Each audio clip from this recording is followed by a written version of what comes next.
Hi Buffett, I'm back with another video, Buffett. As you know, political development in the past weeks has been Floyd Shivambu divorcing the MK party and opening his own political party, or the consultative process of his Maibuye political party.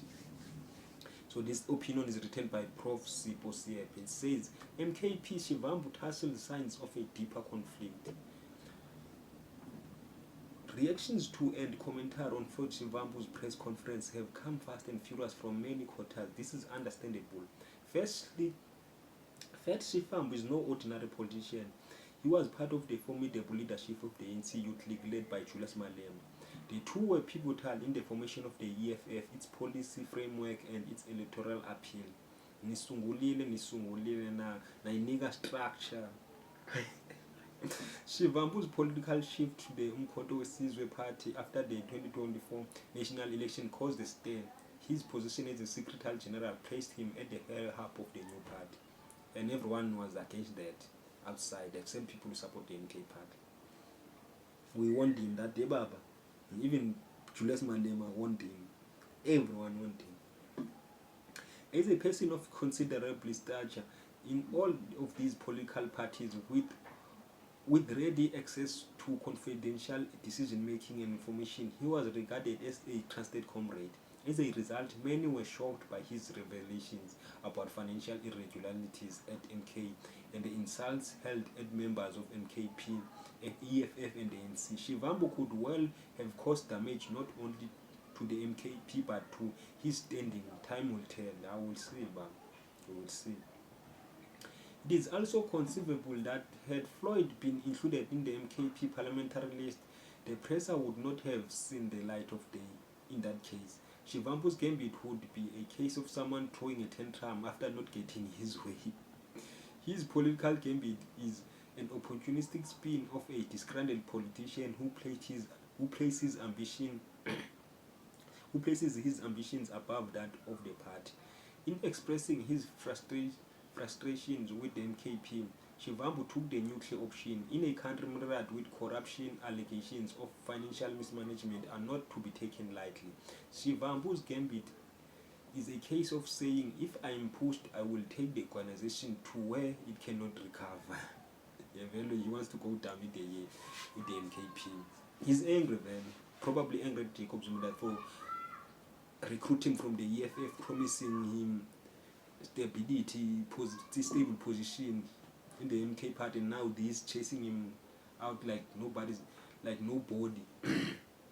he's a nobody. So obviously he's angry. There's no way that he's happy and stuff. He's not beat. He's very beat. For MKP, the consequences are grave. The EFF Sinao Tambo could not have articulated this more sharply. Did foreign denominated currency sourced from Morocco enter South Africa without the knowledge of the South African Reserve Bank to fund MKP or its leadership? The monthly withdrawal of 7 million from MKP coffers for unverifiable purposes is used for what? The gravity of these allegations and their political implications were not lost to MKP MP Andile Mkitama. In a social media post, he wrote, both the Reds and the DA have launched an attack based on his allegation to initiate a process of deregister the mighty MKP. In the coming months, we must prepare for the struggle to defend the MKP from the Stellenbosch engineered attack. The struggle is under attack. Mkitama is the biggest fan of Jacob Zuma. Biggest. To many, Shivambu is a case of drowning men clutching at a straw, faced with a barrage of criticism and a formidable opposition to his leadership within the party's hierarchy. Shivambu may have had to find an outlet for his frustration. Doing so provides him with an opportunity to leave the party with a modest sum of dignity.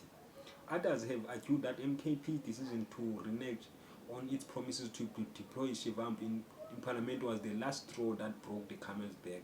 Shivambu arguably used the pressure to present an exaggerated version of the party's challenges with a view of positioning himself as a Mr. Fixer who has fallen victim to scoundrels. So-called scoundrels.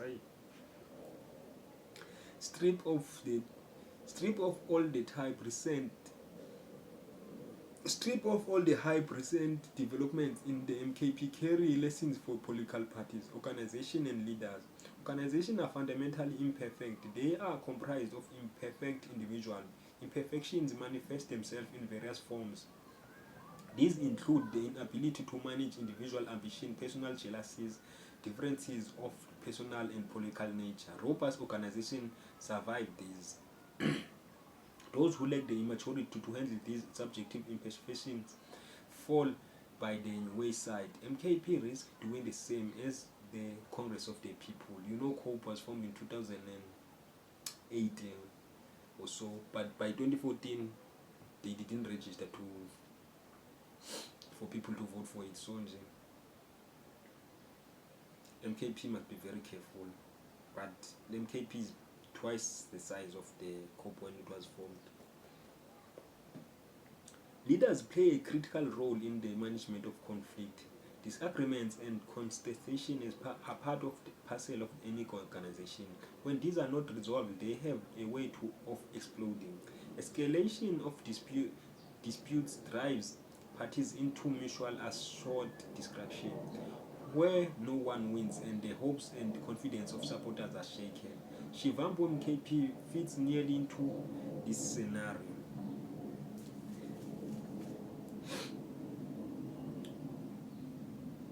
Beyond being open to different perspectives, organizations must be seen as even-handed in how they manage instances where members violate organization discipline.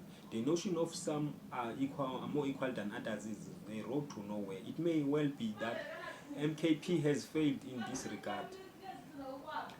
At all times, the unity and interest of the organization should supersede those of individuals, irrespective of their standing in the organization. A party should be prepared to sacrifice delinquent members for the sake of its continuous.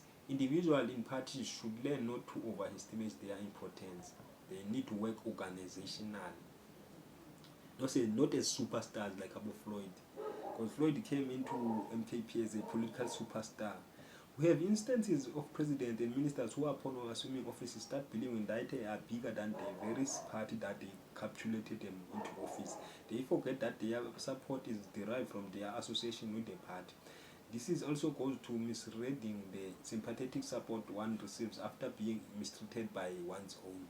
Very few individuals have been able to turn their misfortune into a stepping stone to reinvent themselves. Yeah. And one person is Jacob Zuma. Jacob Zuma was fired by Thabo Mbeki in 2005 and he came back strong and he became the president.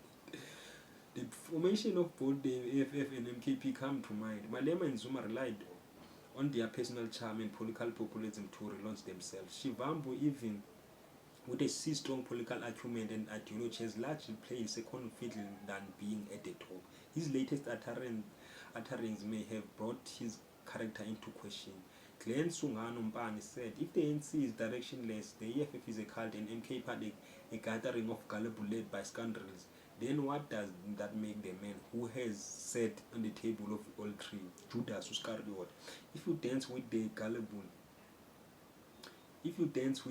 directionless, pledge loyalty to a cult and sought refuge among the gullible, what does that say about your political judgment, your character? Why should anyone entrust their hopes, their future, their leadership to you? Leadership is not about who you abandon, it's about what you stand for. For now, the jury is out on whether Shivambu can pull the same stand as Malema and Zuma achieved. I believe that they don't care. They know, Wabo Shivambu knew that they won't be president of South Africa. They just know. Even Jacob Zuma knows that he won't be president again. They're just using these things for political gain, for financial gains. Yeah, but what do you think? This is Mzansi Political Channel. This is your boy Shivambu. See you on the next video.